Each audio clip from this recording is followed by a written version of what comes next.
ಎಲ್ಲರಲ್ಲಿ ಕ್ರಿಸ್ಮಸ್ ಸಡಗರ, ಎಲ್ಲಲ್ಲಿ ನೋಡಿದರೂ ನಾನಾ ರೀತಿಯ ಪ್ರೋಗ್ರಾಮ್ಗಳು. ಕ್ರಿಸ್ಮಸ್ ಸಡಗರದಲ್ಲಿ ಕುಟುಂಬಗಳಲ್ಲಿ ಎಲ್ಲ ರೀತಿಯ ಬೇರೆ ಬೇರೆ ರೀತಿಯ ಅಭಿಪ್ರಾಯಗಳು, ಬೇರೆ ಬೇರೆ ರೀತಿಯಲ್ಲಿ ಬ್ಯುಸಿಯಾಗಿ ಕಾರ್ಯಗಳನ್ನು ನಿರ್ವಹಿಸುವಂಥ ಸಂಗತಿಯನ್ನು ಎಲ್ಲ ಕಡೆ ನೋಡ್ತಾ ಇದ್ದೇವೆ. ಆದರೆ ದೇವರ ವಾಕ್ಯ ಏನು ಹೇಳ್ತದೆ? ಯೇಸು ಕ್ರಿಸ್ತನ ಜನದ ಬಗ್ಗೆ ನಾವು ಆಲೋಚಿಸಬೇಕಾದ ಇದರಲ್ಲಿ ಭಾಳ ಪ್ರಾಮುಖ್ಯವಾದ ಸತ್ಯಗಳನ್ನು ದೇವರು ನಮಗೆ ತಿಳಿಯಪಡಿಸಲಿಕ್ಕಿದ್ದಾನೆ. ಆದ್ದರಿಂದ ಸತ್ಯವೇದದಲ್ಲಿ ಮತ್ತಾಯನ ಸುವಾರ್ತೆ 2ನೇ ಅಧ್ಯಾಯ 2ನೇ ವಚನದಲ್ಲಿ ಒಂದು ಮಾತು ಹೇಳಲ್ಪಟ್ಟಿದೆ. ಅದನ್ನು ಆಧಾರ ಮಾಡಿಕೊಂಡು ಕೆಲವು ಸತ್ಯಗಳನ್ನು ನಾನು ತಿಳಿಸಬೇಕೆಂಬುದಾಗಿದ್ದೇನೆ. ಅಲ್ಲಿ ಹೀಗೆ ಉಂಟು, ಅಲ್ಲಿ ಮಾತು ಹೀಗೆ ಉಂಟು. ಮೂಡಣ ಜೋಯಿಸಲು ಬಂದಂಥ ಸಮಯದಲ್ಲಿ ನಮ್ಗೆ ಗೊತ್ತುಂಟು ಏನಂತ ಹೇಳಿದ್ರೆ, ಒಂದು ಪ್ರಶ್ನೆ ಕೇಳ್ತಿದ್ದಾರೆ. ಯಹೂದ್ಯರ ಅರಸನಾಗಿ ಹುಟ್ಟಿದವನು ಎಲ್ಲಿದ್ದಾನೆ? ಯಹೂದ್ಯರ ಅರಸನಾಗಿ ಹುಟ್ಟಿದವನು ಎಲ್ಲಿದ್ದಾನೆ? ಆತನನ್ನು ಸೂಚಿಸುವ ನಕ್ಷತ್ರವನ್ನು ನಾವು ಮೂಡಣ ದೇಶದಲ್ಲಿ ಕಂಡು ಆತನಿಗೆ ಅಡ್ಡ ಬೀಳುವುದಕ್ಕೆ ಬಂದೆವು ಅಂದರು ಎಂಬುದಾಗಿ. Where is he who has been born King of the Jews? For we have seen his star in the east and have come to worship him. ಭಾಳ ಸುಂದರವಾದಂಥ ಮಾತು, ಉದ್ದೇಶ ಮೂಡಣ ಜೋಯಿಸರು ಹೇಳಿದಂಥ ಮಾತು. ದೇವರಾತ್ಮನ ಮೂಲಕ ಅದನ್ನು ಧ್ಯಾನ ಮಾಡೋಣ, ಪ್ರಾರ್ಥನೆ ಮಾಡೋಣ. ನಮ್ಮ ಪ್ರೀತಿಯುಳ್ಳ ತಂದೆಯಾದ ದೇವರೇ, ಈ ದಿವಸಗಳಲ್ಲಿ ಎಲ್ಲರ ಕುಟುಂಬಗಳಲ್ಲಿ, ಮನೆಗಳಲ್ಲಿ, ಲೋಕದಲ್ಲಿ ನೋಡಬೇಕಾದ್ರೆ ನಾನಾ ಸನ್ನಿವೇಶಗಳು, ಕ್ರಿಸ್ಮಸ್ ಸಡಗರ ಕರ್ತನೆ. ಆದರೆ ನಿನ್ನ ವಾಕ್ಯ 2000 ವರ್ಷಗಳ ಹಿಂದೆ ನೀನು ಈ ಲೋಕಕ್ಕೆ ಬಂದಂಥ ರೀತಿ ಕಾರ್ಯಗಳು, ನಿನ್ನ ವಾಕ್ಯದ ಸತ್ಯಗಳನ್ನು ತಿಳಿಪಡಿಸಿರುವಾಗ ನಿನ್ನ ಉದ್ದೇಶಗಳು ಏನೆಂಬುದನ್ನು ಅನೇಕರು ಕಂಡುಕೊಳ್ಳುವಂತೆ ಆತ್ಮೀಯ ಕಣ್ಣುಗಳನ್ನು ತೆರೆಯ ಮಾಡಪ್ಪ ಎಂಬುದಾಗಿ ಬೇಡ್ತೇವೆ. ನಿನ್ನ ಮಹಿಮೆಗಾಗಿ ನಡೆಸು. ಯೇಸು ಕ್ರಿಸ್ತನ ಹೆಸರಿನಲ್ಲಿ ಬೇಡ್ತೇವೆ ತಂದೆಯೇ, ಆಮೇನ್. ಈ ದಿನಗಳಲ್ಲಿ ನಿಜವಾದಂಥ ಒಂದು ಕ್ರಿಸ್ಮಸ್ ಅಂದರೆ ಏನು? ನಾವು ಸತ್ಯವೇದದಲ್ಲಿ ನೋಡಬೇಕಾದ್ರೆ ಯೇಸು ಕ್ರಿಸ್ತನು ಹುಟ್ಟುವಂಥ ಮುಂಚೆ, ಯೇಸು ಕ್ರಿಸ್ತನು ಹುಟ್ಟಿದಂಥ ಸಂದರ್ಭದಲ್ಲಿ ಮತ್ತು ಆ ಕಾರ್ಯಗಳ ನೋಡಬೇಕು, ದೇವರ ವಾಕ್ಯದಲ್ಲಿ ಅನೇಕ ಭಾಗದಲ್ಲಿ ನೋಡಬೇಕಾದರೆ ಒಂದು ವಿಶೇಷವಾದಂಥ ಒಂದು ಪ್ರಕಟಣೆ ಕೆಲವರಲ್ಲಿ ಉಂಟಾಯಿತು ಎಂಬುದಾಗಿ ನೋಡ್ತೇವೆ. ಯೇಸು ಕ್ರಿಸ್ತನ ದರ್ಶನ, ಯೇಸು ಕ್ರಿಸ್ತನ ಆ ಒಂದು ಕಾರ್ಯ, ದೇವರು ಕೆಲವರಲ್ಲಿ ಕೆಲವರಲ್ಲಿ ಅದನ್ನು ವ್ಯಕ್ತಪಡಿಸುವಾಗ ಆದಂಥ ಒಂದು ಸಂಗತಿ, ದೇವರನ್ನು ಅಂದರೆ ಯೇಸು ಕ್ರಿಸ್ತನ ರಕ್ಷಕನ ಒಂದು ಪರಿಚಯ, ಯೇಸು ಕ್ರಿಸ್ತನ ಪ್ರಕಟಣೆ ಉಂಟಾದಂಥ ಸಮಯದಲ್ಲಿ ಎಂಥ ಒಂದು ರೀತಿಯಲ್ಲಿ ಆರಾಧನೆ, ಘನತೆ, ಮಹಿಮೆ ಉಂಟಾಯಿತು. ಅಲ್ಲಿ ದೇವರ ವಾಕ್ಯ ಅನೇಕ ಭಾಗದಲ್ಲಿ ಆ ವ್ಯಕ್ತಿಗಳ ಜೀವಿತ ನೋಡಬೇಕಾದ್ರೆ ಸ್ಪಷ್ಟವಾಗಿ ಗೊತ್ತಾಗ್ತದೆ. 6 ವ್ಯಕ್ತಿಗಳ ಬಗ್ಗೆ ನಾನು ಅದನ್ನು ಆಲೋಚನೆ ಮಾಡಬೇಕಾದ್ರೆ ಹೇಗೆ ಇವರಿಗೆ ದೇವರ ಪ್ರಕಟಣೆ ಉಂಟಾಯಿತು ಎಂಬುದಾಗಿ. ಮರಿಯಳ ಬಗ್ಗೆ ನೋಡ್ತೇವೆ, 1ನೇದಾಗಿ. 2ನೇ ಜಕರಿಯನ ಬಗ್ಗೆ ನೋಡ್ತೇವೆ. 3ನೇದಾಗಿ ಕುರುಬರ ಬಗ್ಗೆ ನೋಡ್ತೇವೆ. 4ನೇದಾಗಿ ಮೂಡಣ ಜೋಯಿಸರ ಬಗ್ಗೆ ನೋಡ್ತೇವೆ. ಮತ್ತು 5ನೇದಾಗಿ ಸಿಮಿಯೋನನ ಬಗ್ಗೆ ನೋಡ್ತೇವೆ. 6ನೇದಾಗಿ ಅನ್ನಳ ಬಗ್ಗೆ ನಾವು ನೋಡ್ತೇವೆ. ಈ 6 ಮಂದಿಯ ವ್ಯಕ್ತಿಗಳ ಜೀವಿತದಲ್ಲಿ ಯೇಸು ಕ್ರಿಸ್ತನ ಪ್ರಕಟಣೆ ಉಂಟಾದ ಸಮಯದಲ್ಲಿ ಅವರ ಅನ್ನಿಸುವಿಕೆ ಏನಾಗಿತ್ತು, ಅವ್ರು ಯಾವ ರೀತಿ ಕಾರ್ಯಗಳನ್ನು ನಡೆಸಿದರು ಎಂಬುದನ್ನು ದೇವರ ವಾಕ್ಯದ ಭಾಗದಲ್ಲಿ ನಾವು ನೋಡ್ತೇವೆ. ನಾವು ಮರಿಯಳ ಬಗ್ಗೆ ನಾವು ಪ್ರತ್ಯೇಕವಾಗಿ ದೇವರ ಪ್ರಕಟಣೆ ಮೊದಲನೇದಾಗಿ ಅಲ್ಲಿ ಮರಿಯಳಿಗೆ ಉಂಟಾದಂಥ ಸಮಯದಲ್ಲಿ ನಾವು ಆಲೋಚನೆ ಮಾಡಬೇಕಾದ್ರೆ ಲೂಕನ ಸುವಾರ್ತೆಯಲ್ಲಿ ಅದನ್ನು ಸ್ಪಷ್ಟವಾದ ರೀತಿಯಲ್ಲಿ ನಾವು ಅದನ್ನು ನೋಡಬೇಕಾದ್ರೆ 1ನೇ ಅಧ್ಯಾಯ 28ನೇ ವರ್ಷದಲ್ಲಿ ಹೀಗೆ ಬರೆಯಲ್ಪಟ್ಟಿದೆ. ಆ ದೂತನು ಆಕೆಯ ಬಳಿಗೆ ಬಂದು, ದೇವರ ದಯೆ ಹೊಂದಿದವಳೇ, ನಿನಗೆ ಶುಭವಾಗಲಿ. ಎಂಥ ಒಂದು ವಾರ್ತೆ ಮರಿಯಳಿಗೆ ಆ ಗಬ್ರಿಯಲ ದೂತನು ಬಂದು ಹೇಳಿದಂಥ ಮಾತು, ಆ ನಜರೇತಿಗೆ ಬಂದಂಥ ಸಮಯದಲ್ಲಿ ಹೇಳಿದಂಥ ಮಾತು ಏನಂದರೆ, ಶಿ ನೆವರ್ ಎಕ್ಸ್ಪೆಕ್ಟೆಡ್. ಆದರೆ ದೇವರು ತನ್ನ ದೇವದೂತನಾದ ಗಬ್ರಿಯಲನ್ನು ಕಳಿಸಿದ್ದಾನೆ ನಜರೇತಿಗೆ. ಅಲ್ಲಿ ಪ್ರತ್ಯೇಕವಾಗಿ ಆ ಒಂದು ಏನಂದರೆ ಮರಿಯಳಿಗೆ ಹೇಳಬೇಕಾದ್ರೆ ಅದು ಯಾಕೆ ಏನಂದರೆ, ಈ ಮಾತನ್ನು ಕೇಳಿದಾಗ ದೇವರ ದಯೆ ಹೊಂದಿದವಳೇ ನಿನಗೆ ಶುಭವಾಗಲಿ ಅಂತ ಹೇಳಬೇಕಾದ್ರೆ ಕರ್ತನು ನೀನು ಸಂಗಡ ಇದ್ದಾನೆ ಅಂದನು. ಯಾಕೆ ಈ ದೇವದೂತ ನನಗೆ ಈ ಮಾತನ್ನು ಹೇಳಿದ್ದಾನೆ ಎಂಬುದಾಗಿ ಅರ್ಥವಾಗಲಿಲ್ಲ. ದೇವರ ವಾಕ್ಯ ಏನು ಹೇಳ್ತದೆ, ಆಕೆ ಈ ಮಾತಿಗೆ ತತ್ತರಿಸಿ ಇದೆಂಥ ಆಶೀರ್ವಾದ ಎಂದು ಯೋಚನೆ ಮಾಡ್ತಿರಲಾಗಿ ಆ ದೂತನಾಕೆಗೆ, ಮರಿಯಳೇ ಹೆದರಬೇಡ, ನಿನಗೆ ದೇವರ ದಯೆ ದೊರಕಿತು. ಇಗೋ ನೀನು ಗರ್ಭಿಣಿಯಾಗಿ ಒಬ್ಬ ಮಗನನ್ನು ಹೆರುವಿ, ಆತನಿಗೆ ಯೇಸು ಎಂದು ಹೆಸರಿಡಬೇಕು. ಆತನ ಮಹಾಪುರುಷನಾಗಿ ಪರಾತ್ಮರನ ಕುಮಾರ ಎನಿಸಿಕೊಳ್ಳುವನು. ನೋಡ್ರಿ, ದೇವರು ತಾನು ಪ್ರಕಟಿಸಬೇಕಾಗಿರುವಂಥ ಸತ್ಯವನ್ನು ತನ್ನ ಉದ್ದೇಶ ಕಾರ್ಯವನ್ನು ಹೇಗೆ ತನ್ನ ದೂತನಾದ ಗಬ್ರಿಯನ ಮೂಲಕವಾಗಿ ಮರಿಯಳಿಗೆ ಪ್ರಕಟಿಸಿದಂಥ ಮೊದಲನೇ ಸಂಗತಿ ಏನೆಂಬುದಾಗಿ ಯೆಶಾಯ ಗ್ರಂಥ 700 ವರ್ಷಗಳ ಹಿಂದೆಯೇ ಒಬ್ಬ ಕನ್ಯೆಯ ಮಗನನ್ನು ಬೇಕಂಥದ್ದು ಹಡೆಯುವಳು, ಆತನಿಗೆ ಇಮ್ಯಾನ್ಯುಯಲ್ ಹೆಸರಿಡಬೇಕೆಂಬಂಥ ಸಂಗತಿಯನ್ನು ನಾವು ದೇವರ ವಾಕ್ಯದಲ್ಲಿ ನೋಡ್ತೇವೆ. ಅಂದರೆ ಅಲ್ಲಿ ಯಾವ ರೀತಿ ಈ ವಾಕ್ಯ ಕೇಳಬೇಕಾದ್ರೆ ಅಲ್ಲಿ ಆಕೆ ಹೇಳ್ದಂಥ ರೀತಿ ಅದು 38ನೇ ವರ್ಷಕ್ಕೆ ಬರುವಾಗ ಆಕೆ ಬಂದಂಥ ಒಂದು ಸ್ಥಿತಿ ನೋಡಿರಿ, ಹೇಗೆ ದೇವರಿಂದ ಬಂದಂಥ ಮಾತು ಯಾವ ನಿಷ್ಫಲವಾಗುವುದಿಲ್ಲ ಅಂತ ಹೇಳಬೇಕಾದ್ರೆ, ಇಗೋ ನಾನು ಕರ್ತನ ದಾಸಿ, ನಿನ್ನ ಮಾತಿನಂತೆ ನನಗಾಗಲಿ ಅಂದಳು. ಅಂದರೆ ದೇವರ ವಾಕ್ಯ ಸತ್ಯತೆಗಳು ಆಕೆ ಹೃದಯ ಬಂದಾಗ ಶಿ ಅಕ್ಸೆಪ್ಟೆಡ್. ದೇವರ ಕಾರ್ಯಗಳು ಎಂಥ ಒಂದು ವಿಶೇಷವಾದ ರೀತಿಯಲ್ಲಿ ಮರಿಯಳಿಗೆ ಆ ದೇವರು ದೂತರ ಮೂಲಕ ದೇವರು ತನಗೆ ದೂತರ ತಿಳಿಯಪಡಿಸಿದಾಗ ಎಂಥ ಒಂದು ಸಂಗತಿ ಉಂಟಾಯಿತು ಎಂಬುದಾಗಿ ನೋಡ್ತೇವೆ. ನಾವು ಜಕರಿಯನ ಬಗ್ಗೆ ನೋಡಬೇಕಾದ್ರೂ ಕೂಡ ಅಲ್ಲಿ ಎಲಿಜಬೆತ್ ವಿಷಯದಲ್ಲಿ ನಾವು ಅದನ್ನು ಅಲ್ಲೂ ಸಹ ನಾವು ನೋಡ್ತೇವೆ. ಎಂಥ ಒಂದು ರೀತಿ ಜಕರಿಯನು ಯಾಜಕನಾಗಿ ಕೆಲಸ ಮಾಡ್ತಿರುವ ಸಮಯದಲ್ಲಿ ಆತನು ಹೇಳಬೇಕಾದಂಥ ರೀತಿಯಲ್ಲಿ ನಾನಾ ವಾಕ್ಯದ ಅನೇಕ ಭಾಗದಲ್ಲಿ ಅದನ್ನು ನಾವು ನೋಡ್ತೇವೆ.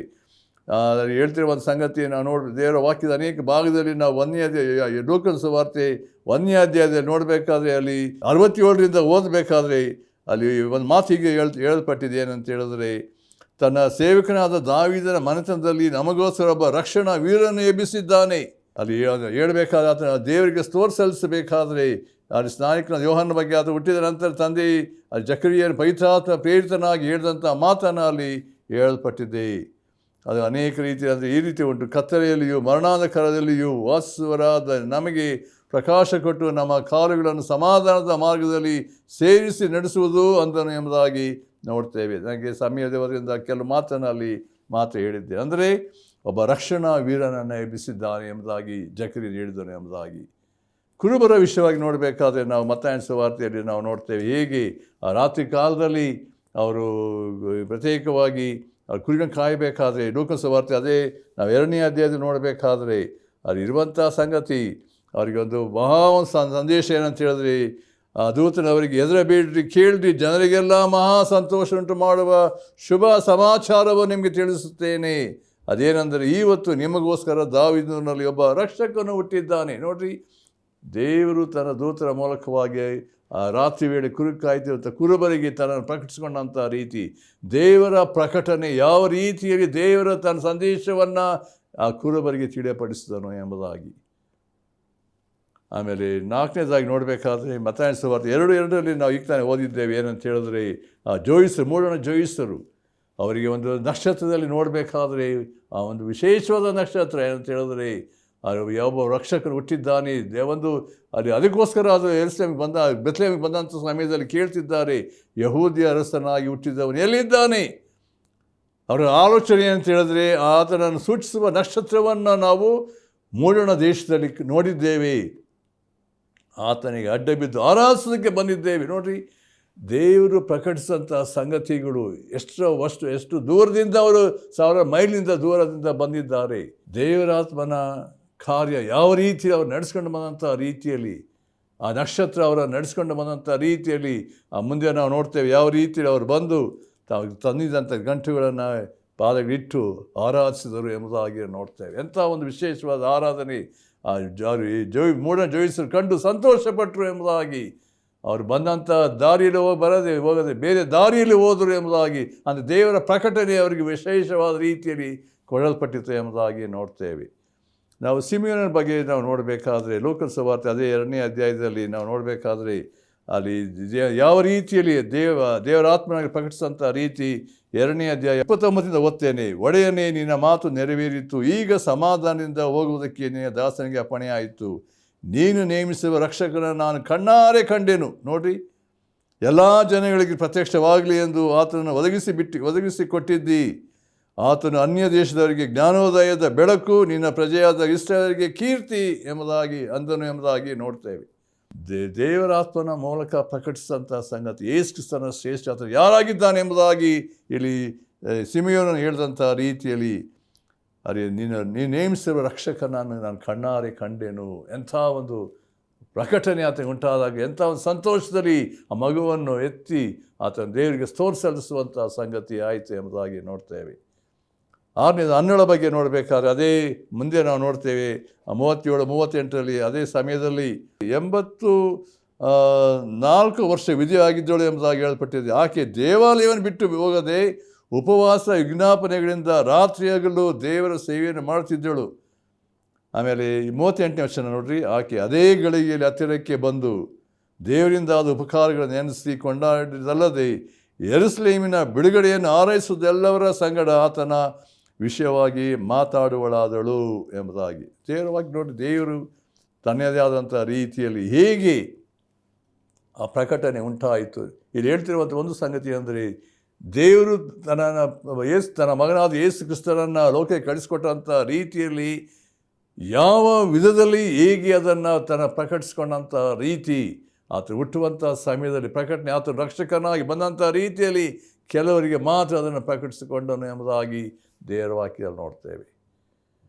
ಅದು ಯೇಸು ಕ್ರಿಸ್ತನ ಹುಟ್ಟುವಂಥ ಮುಂಚೆ ಮೊದಲ ಎಲ್ಲ ಕಾರ್ಯಗಳು ದೇವರು ತನ್ನ ನಿರ್ಮಿಸಿದಂಥ ಎಲ್ಲ ಸಂಗತಿ ಆಲೋಚನೆಗಳನ್ನು ದೇವರು ನಡೆಸಿದ್ದಾನೆ. ಯೆಶಾಯ 7:14 ಈಗೋ ಒಬ್ಬ ಕನ್ನಿಕೆಯು ಗರ್ಭಿಣಿಯಾಗಿ ಮಗುವನ್ನು ಹಡೆದು ಅವನಿಗೆ ಇಮ್ಯಾನ್ಯುಯಲ್ ಹೆಸರಿಡುವರು ಎಂಬುದಾಗಿ 700 ವರ್ಷಗಳ ಹಿಂದೆ ದೇವರು ಮಾಡಿದಂಥ ಆಲೋಚನೆಯನ್ನು ಹೀಗೆ ನೆರವೇರಿಸಿದ್ದಾನೆ ಎಂಬುದನ್ನು ದೇವರ ವಾಕ್ಯದಲ್ಲಿ ನಾವು ನೋಡ್ತೇವೆ. ನಾವು 9ನೇ ಅಧ್ಯಾಯ 6ನೇ ವರ್ಷದ ಯೆಶಾಯ ನೋಡಬೇಕಾದ್ರೆ, ಒಂದು ಮಗು ನಮಗಾಗಿ ಹುಟ್ಟಿದೆ ಅಷ್ಟೇ, ವರದ ಮಗನು ನಮಗೆ ದೊರೆತನು, ಆಡಳಿತವು ಆತನ ಭಾವನೆ ಮೇಲೆ ಉಂಟು ಎಂಬುದಾಗಿ ನಾವು ಅದನ್ನು ಆಲೋಚನೆ ಮಾಡಿದ್ದೇವೆ ಅದು ಕಳೆದ ಕಾರ್ಯಕ್ರಮದಲ್ಲಿ. ಈ ಎಲ್ಲ ಸಂಗತಿಗಳನ್ನು ಆಲೋಚಿಸಬೇಕಾದರೆ ಪ್ರಾಮುಖ್ಯವಾಗಿ ಪ್ರಿಯರೇ, ಯೇಸು ಕ್ರಿಸ್ತನು ಲೋಕಕ್ಕೆ ಬರುವಂಥ ಅವಶ್ಯಕತೆ ಇತ್ತೋ? ಯೇಸು ಕ್ರಿಸ್ತನು ಬರಲೇಬೇಕಾಗಿತ್ತೋ? ಬೇರೆ ಯಾವ ಮಾರ್ಗ ಇರಲಿಲ್ವೋ ಎಂಬುದಾಗಿ ಆಲೋಚನೆ ಮಾಡಬೇಕಾದರೆ, ದೇವರ ದೃಷ್ಟಿಯಲ್ಲಿ ನಾವು ಮನುಷ್ಯನು ಏನಾಗಿದ್ದನು ಅದನ್ನು ಸಹ ನಾವು ಆಲೋಚನೆ ಮಾಡಬೇಕಾಗಿದೆ. ಯೇಸು ಕ್ರಿಸ್ತನ ಲೋಕಕ್ಕೆ ಬರಬೇಕಾದಂಥ ಅವಶ್ಯಕತೆ ಏನಂತ ಹೇಳಿದರೆ, ಇಡೀ ಲೋಕ ದೇವರ ಮುಂದೆ ಏನಾಗಿದೆ, ಅಪರಾಧಿಗಳು, ಪಾಪಿಗಳು, ದೇವರ ಮಹಿಮೆಯನ್ನು ಕಳೆದುಕೊಂಡಂಥ ಸಂಗತಿ. ಆದಾಮ ಅವಳು ಮಾಡಿದಂಥ ಪಾಪದ ದೆಸೆಯಿಂದ ಇಡೀ ಲೋಕಕ್ಕೆ ಏನು ಬಂತು, ಶಾಪ ಬಂತು ಎಂಬುದಾಗಿ ನೋಡ್ತೇವೆ. ದೇವರಿಂದ ಪ್ರತ್ಯೇಕತೆ ಆಯಿತು, ಅಷ್ಟೇ ಅಲ್ಲ ದೇವರ ತೀರ್ಪಿಗೆ ಗುರಿಯಾದರು ಎಂಬುದಾಗಿ ನೋಡ್ತೇವೆ. ದೇವರ ನೀತಿ ಎಷ್ಟು ತೀಕ್ಷ್ಣವಾಗಿತ್ತೋ ಮಾತ್ರವಲ್ಲ, ದೇವರ ಪ್ರೀತಿ ಕೂಡ ಎಷ್ಟರ ಮಟ್ಟಿಗೆ ದೇವರು ಮನುಷ್ಯರನ್ನು ರಕ್ಷಿಸಬೇಕೆಂಬಂಥ ಆಲೋಚನೆ, ದೇವರ ಅನಾದಿ ಕಾಲದಿಂದ ಆಲೋಚನೆಯನ್ನು ಹೇಗೆ ದೇವರು ತನ್ನ ಮಗನಾದ ಯೇಸು ಕ್ರಿಸ್ತನನ್ನು ಈ ಲೋಕಕ್ಕೆ ಕಳಿಸಿಕೊಡುವುದರಲ್ಲಿ ಯೇಸು ಕ್ರಿಸ್ತನು ನಮಗೋಸ್ಕರ ಮನುಷ್ಯ ಅವತಾರ ಧರಿಸಿ ತನ್ನ ಬರಿದು ಮಾಡಿಕೊಂಡು ದಾಸನೂಪ ಧರಿಸಿಕೊಂಡು ತಗ್ಗಿಸಿಕೊಂಡು ಆ ಶಿಲುಬೆಯ ಮರಣವನ್ನು ಹೊಂದುವಷ್ಟರ ಮಟ್ಟಿಗೆ ವಿಧೇಯನಾದ್ದರಿಂದ ದೇವರ ಚಿತ್ತ ನೆರವೇರಿಸಿದ ರೀತಿಯಲ್ಲಿ ನಮಗೆ ಬಿಡುಗಡೆ ಸಾಧ್ಯವಾಯಿತು ಎಂಬುದನ್ನು ದೇವರ ವಾಕ್ಯ ನಮಗೆ ಸ್ಪಷ್ಟವಾಗಿ ಹೇಳುವಂಥದ್ದಾಗಿದೆ. ಅದರಿಂದ ಪ್ರಿಯರೇ, ಈ ಒಂದು ಪಾಪದ ಭಯಂಕರತೆ ನೋಡಬೇಕಾದ್ರೆ ಟೋಟಲ್ ಸಪ್ರೇಷನ್ ಫ್ರಮ್ ಗಾಡ್, ದೇವರ ಅನ್ಯೋನ್ಯತೆಗೆ ಸೇರಿಸುವಂಥ ಒಂದು ಮಾತು, ದೇವರ ಮಹಿಮೆ ನಮಗೆ ತಿರುಗಿ ಬರುವಂಥ ರೀತಿಯಲ್ಲಿ ಅದಕ್ಕೆ ಬೆಲೆ ಕೊಟ್ಟ ಆತನು ಯಾರು ಅಂತ ಹೇಳಿದ್ರೆ ಯೇಸು ಕ್ರಿಸ್ತನು. ಅದಕ್ಕೋಸ್ಕರ ಆತನು ಮಹಿಮೆಯನ್ನು ಬಿಟ್ಟವನಾಗಿ ದಾಸನ ರೂಪವನ್ನು ಧರಿಸಿಕೊಂಡು ಲೋಕಕ್ಕೆ ಬಂದನು ಎಂಬುದಾಗಿ ನೋಡ್ತೇವೆ. ಕ್ರಿಸ್ಮಸ್ ಎಂಬುದಾಗಿ ನಾವು ಆಲೋಚನೆ ಮಾಡಬೇಕಾದ್ರೆ ಪ್ರಿಯರೇ, ಇದು ಅನೇಕ ವೇಳೆ ದೇವರು ಮನುಷ್ಯರಾದ ನಮ್ಮನ್ನು ಎಷ್ಟರ ಮಟ್ಟಿಗೆ ಪ್ರೀತಿಸಿದ್ದಾನೆ. ಅದಕ್ಕೋಸ್ಕರ ದೇವರ ವಾಕ್ಯ ಸ್ಪಷ್ಟವಾಗಿ ಹೇಳುವಂಥ ಮಾತು ಯೋಹಾನ ಸುವಾರ್ತೆ 3:16 ದೇವರ ವಾಕ್ಯ ಸ್ಪಷ್ಟವಾಗಿ ತಿಳಿಸುವಂಥದ್ದು ದೇವರ ಪ್ರೀತಿಯ ಬಗ್ಗೆ. ದೇವರು ಲೋಕದ ಮೇಲೆ ಎಷ್ಟೋ ಪ್ರೀತಿಯನ್ನು ಇಟ್ಟು ತನ್ನ ಒಬ್ಬನೇ ಮಗನನ್ನು ಕೊಟ್ಟನು. ಆತ ನಮ್ಮ ಒಬ್ಬನಾದರೂ ನಾಶವಾಗದೆ ಎಲ್ಲರೂ ನಿತ್ಯ ಜೀವ ಪಡೆದುಕೊಳ್ಳಬೇಕೆಂಬುದಾಗಿ ಆತನು ಕೊಟ್ಟನು.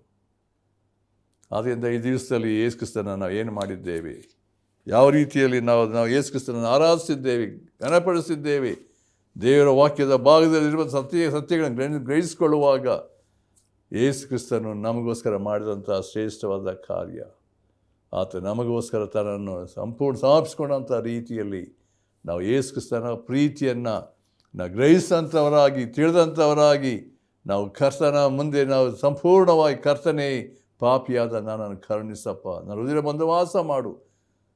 ಯೇಸು ಕ್ರಿಸ್ತನು ಈ ಲೋಕಕ್ಕೆ ಬಂದಂಥ ಸಮಯದಲ್ಲಿ ಆತನ ಗೋಧಿಯಲ್ಲಿ ಹುಟ್ಟಿದಾಗ ಯಾವ ಸ್ಥಳ ಇರಲಿಲ್ಲ ನೋಡ್ತೇವೆ, ಗೋಧಿಯಲ್ಲಿ ಆತನನ್ನು ಇಟ್ಟರು ಎಂಬುದಾಗಿ ನೋಡ್ತೇವೆ.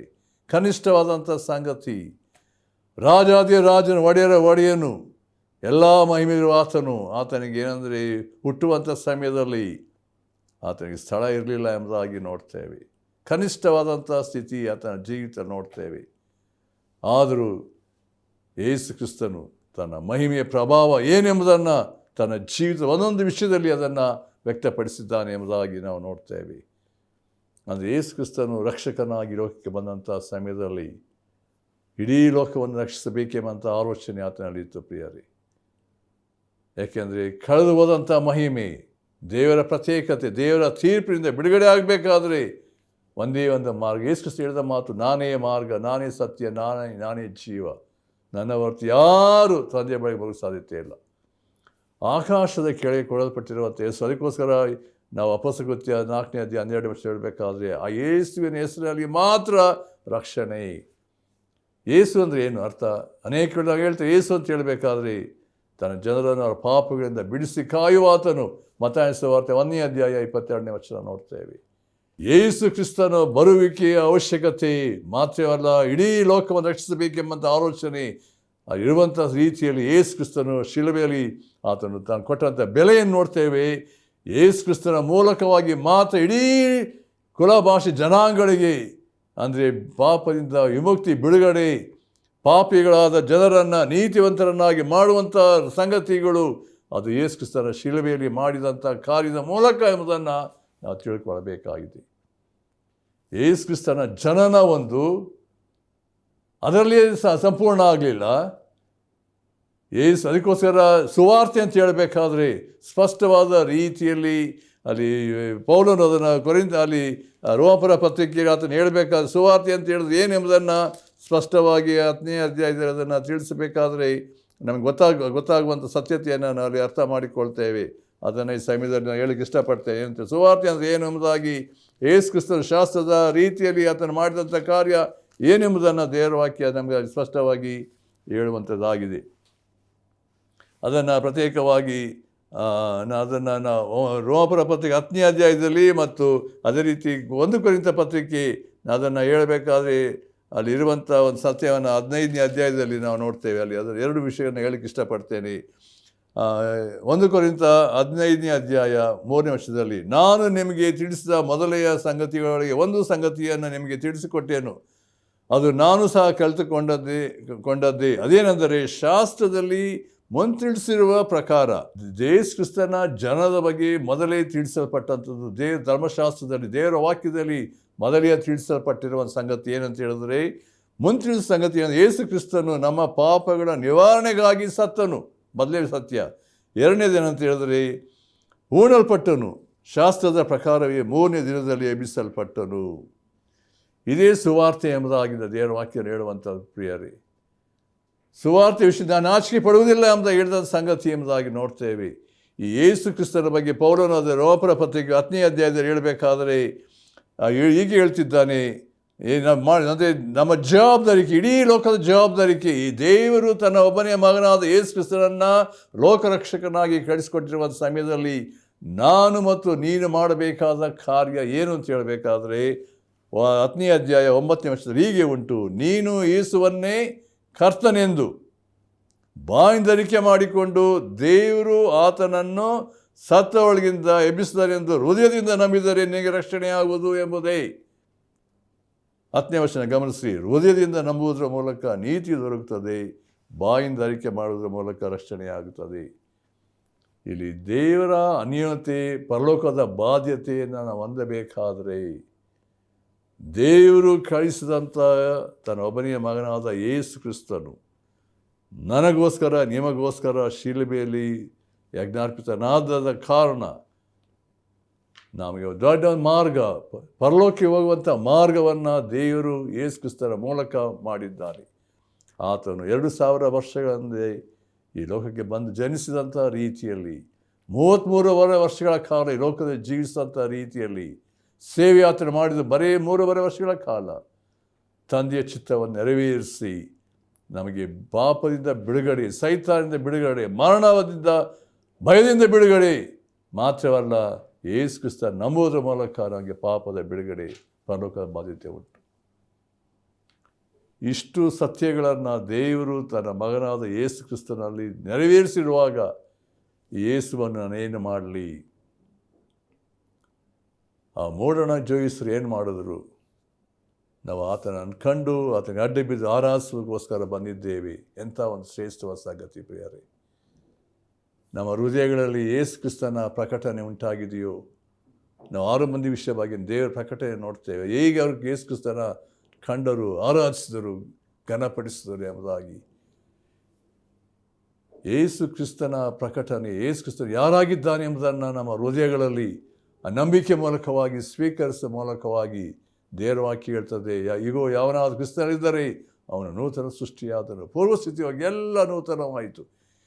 ಇಮ್ಯಾನ್ಯುಯಲ್, ದೇವರು ನಮ್ಮ ಸಂಗಡ ಇದ್ದಾನೆ. ಯೇಸು ಕ್ರಿಸ್ತ ನಮ್ಮಲ್ಲಿ ಇಲ್ಲದೆ ಹೋದರೆ, ನಂಬಿಕೆ ಮೂಲಕವಾಗಿ ಯೇಸು ಕ್ರಿಸ್ತನ ಸ್ವೀಕಾರ ಮಾಡದೆ ಹೋದರೆ ಯೇಸು ಕ್ರಿಸ್ತನು ನಮ್ಮಲ್ಲಿ ಬರಲು ಸಾಧ್ಯತೆ ಇಲ್ಲ. ಜಕ್ಕಾಯನ ಬಗ್ಗೆ ನೋಡ್ತೇವೆ. ಆತ ಯೇಸು ಕ್ರಿಸ್ತನು ತಟ್ಟನೆ ಹೇಳಿದ ನಾ ಇವತ್ತು ಮನೆಗೆ ಬರಬೇಕು. ಸಂತೋಷದಿಂದ ಜಕ್ಕಾಯನ ಯೇಸುವನ್ನು ಸ್ವೀಕರಿಸಿದರು ತನ್ನ ಮನೆಯಲ್ಲಿ. ಕೊನೆಗೆ ಯೇಸು ಕ್ರಿಸ್ತ ಹೇಳಿದ ಮಾತು, ಇವತ್ತು ಈ ಮನೆಗೆ ರಕ್ಷಣೆ ಆಯಿತು. ದೇವರ ಬೆಳಕು, ದೇವರ ಜೀವ, ಯಾರು ಯೇಸು ಕ್ರಿಸ್ತನನ್ನು ನಮ್ಮ ಹೃದಯಗಳು ಸ್ವೀಕರಿಸ್ತಾರೋ ಅವರಿದ್ದಂತೆ ಇರುವುದಿಲ್ಲ ಪ್ರಿಯರೇ. ಅವರ ಜೀವಿತದಲ್ಲಿ ಎಂಥ ಒಂದು ವಿಶೇಷವಾದಂಥ ಒಂದು ದೇವರ ಮಹಿಮೆ, ಪ್ರಭಾವ, ಅನ್ಯೋನ್ಯ ಸಂತೋಷ, ಸಮಾಧಾನ, ಆ ಪರಲೋಕದ ಬಾಧ್ಯತೆಯನ್ನು ಎದುರು ನೋಡುವಾಗ ದೇವರಲ್ಲಿ ಆನಂದಿಸುವಂಥ ಸಂಗತಿ. ಆದ್ದರಿಂದ ಈ ದಿವಸದಲ್ಲಿ ಯಾರ್ಯಾರ ಜೀವಿತದಲ್ಲಿ ಯೇಸು ಕ್ರಿಸ್ತನು ಬಂದಿದ್ದಾನೋ, ಅಂಗೀಕರಿಸಿದ್ದಾರೋ ಅವರಿದ್ದಂತೆ ಇರುವುದಿಲ್ಲ ಪ್ರಿಯರೇ. ನನ್ನ ಜೀವಿತ ನಾನು ಯೇಸು ಕ್ರಿಸ್ತನನ್ನು ಸ್ವೀಕರಿಸಿದಾಗ, ಯೇಸು ಕ್ರಿಸ್ತನ ಜೀವಿತದಲ್ಲಿ ಬಂದಾಗ ನನ್ನ ಜೀವಿತ ಸಂಪೂರ್ಣ ಬದಲಾಯಿತು. ಪಾಪದಿಂದ ನರಕದ ಭಯದಲ್ಲಿದ್ದಂಥ ನನಗೆ ದೇವರು ಬಿಡುಗಡೆ ಕೊಟ್ಟಾಗ, ನಂಬಿಕೆ ಯೇಸು ಕ್ರಿಸ್ತನ ಜೀವಿತದಲ್ಲಿ ಪ್ರವೇಶಿಸಿದಾಗ, ನಾನು ಕರ್ತನು ನನಗೆ ಕೊಟ್ಟಂಥ ಆನಂದ, ಪಾಪದ ಬಿಡುಗಡೆ, ಆ ಪರಲೋಕದ ಬಾಧ್ಯತೆಯಲ್ಲಿ ಆನಂದಿಸುವಂತೆ ದೇವರು ತನ್ನ ಆತ್ಮನ ಕಾರ್ಯವನ್ನು ಸಾಧಿಸುವಂಥ ರೀತಿಯಲ್ಲಿ ಎಲ್ಲ ಸಮಯದಲ್ಲಿ ಕರ್ತನ ಆನಂದಿಸುವಂತೆ ದೇವರು ತನ್ನ ಕೃಪೆಯನ್ನು ನೀಡಿದ್ದಾನೆ. ದೇವರ ಪ್ರಕಟಣೆ ಯಾವಾಗ ನಮ್ಮ ಹೃದಯದಲ್ಲಿ ಉಂಟಾಗ್ತದೋ ನಾವು ಇದ್ದಾಗ ಇರುವುದಿಲ್ಲ ಪ್ರಿಯರು. ಯಾವಾಗಲೂ ನಾವು ಕರ್ತನ ವಿಷಯದಲ್ಲಿ ಸುವಾರ್ತೆ ತಿಳಿಸಬೇಕು, ಆತನ ಪರಿಚಯ ಮಾಡಬೇಕು. ಅನೇಕರು ಮುಂದೆ ಬರಲಿಕ್ಕಿರುವ ದೈವ ಕೋಪ ಬಿಡುಗಡೆ ಆಗಬೇಕು. ನಮ್ಮಲ್ಲಿರುವಂಥ ಒಂದು ವಿಶೇಷವಾದಂಥ ಕೃಪೆ ದೇವರೇ, ನಿನ್ನ ಮಹಿಮೆಗಾಗಿ ನಡೆಸು, ಉಪಯೋಗಿಸು. ಕರ್ತನು ಈ ಮಾತುಗಳನ್ನು ಆಶೀರ್ವದಿಸಲಿ. ಮಾತ್ರವೇ ಅಲ್ಲ, ಈ ಕ್ರಿಸ್ಮಸ್ ಸಂದರ್ಭದಲ್ಲಿ ನಿಮ್ಮ ಕುಟುಂಬಗಳಲ್ಲಿ ಪ್ರತಿಯೊಬ್ಬರ ಜೀವಿತದಲ್ಲಿ ಈ ಯೇಸು ಕ್ರಿಸ್ತನನ್ನು, ರಕ್ಷಕನಾಗಿ ಬಂದಂಥ ಯೇಸು ಕ್ರಿಸ್ತನನ್ನು ನಿಮ್ಮ ಜೀವಿತದಲ್ಲಿ ಕುಟುಂಬ ಸ್ವೀಕರಿಸುವಾಗ ಆ ಪರಲೋಕದ ಆನಂದ ನಿಮ್ಮ ಹೃದಯಗಳಲ್ಲಿ ಯಾವಾಗ ನಿತ್ಯ ನಿರಂತರವಾಗಿರಲಿ ಎನ್ನುವಂಥದ್ದೇ ನನ್ನ ಪ್ರಾರ್ಥನೆಯಾಗಿದೆ. ದೇವರು ಈ ಮಾತುಗಳನ್ನು ಆಶೀರ್ವದಿಸಲಿ. ಆಮೇಲೆ ನಮ್ಮ ಪ್ರೀತಿಯುಳ್ಳ ತಂದೆಯಾದ ದೇವರೇ, ಯಾರ್ಯಾರ ವಾಕ್ಯವನ್ನು ಕೇಳಿದ್ದಾರೆ, ಈ ದಿನಗಳಲ್ಲಿ, ಈ ಪ್ರಸ್ತುತ ದಿನಗಳಲ್ಲಿ, ಸನ್ನಿವೇಶಗಳಲ್ಲಿ ನಮ್ಮ ಗಮನ, ನಮ್ಮ ಲಕ್ಷ್ಯ 2000 ವರ್ಷಗಳ ಹಿಂದೆ ಬಂದ ಯೇಸು ಕ್ರಿಸ್ತನ ನನಗಾಗಿ ಅಂಥ ಒಂದು ಕನಿಷ್ಠವಾದಂಥ ಸ್ಥಾನವನ್ನು ತೆಗೆದುಕೊಂಡಂಥ ರೀತಿ, ಮನುಷ್ಯನಾಗಿ ಬಂದಂಥ ರೀತಿಯಲ್ಲಿ ಎಲ್ಲವ ಮಹಿಮೆಯನ್ನು ಬಿಟ್ಟವನಾಗಿ ನನಗೋಸ್ಕರ ದಾಸನ ರೂಪ ಧರಿಸ್ಕೊಂಡು ಬಂದನು. ಕರ್ತನೇ, ನಿನ್ನ ಪ್ರೀತಿಗಾಗಿ ಸ್ತೋತ್ರ. ಈ ಪ್ರೀತಿಗೆ ಬದಲಾಗಿ ನಮ್ಮನ್ನೇ ನಿನಗೆ ಸಮರ್ಪಿಸ್ಕೊಳ್ತೇವಪ್ಪ. ನಿನ್ನೇ ಪ್ರೀತಿಸ್ತೇವೆ, ನೀನು ಆರಾಧಿಸ್ತೇವೆ. ನೀನು ನಮ್ಮ ಒಡೆಯನಾಗಿದ್ದೀಯಪ್ಪ. ಈ ಅನುಭವಕ್ಕೆಲ್ಲರ ನಡೆಸು. ಯೇಸು ಕ್ರಿಸ್ತನ ಹೆಸರಿನಲ್ಲಿ ಬೇಡ್ತೇವೆ ತಂದೆಯೇ, ಆಮೇನ್.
ಅಂಗೀಕರಿಸು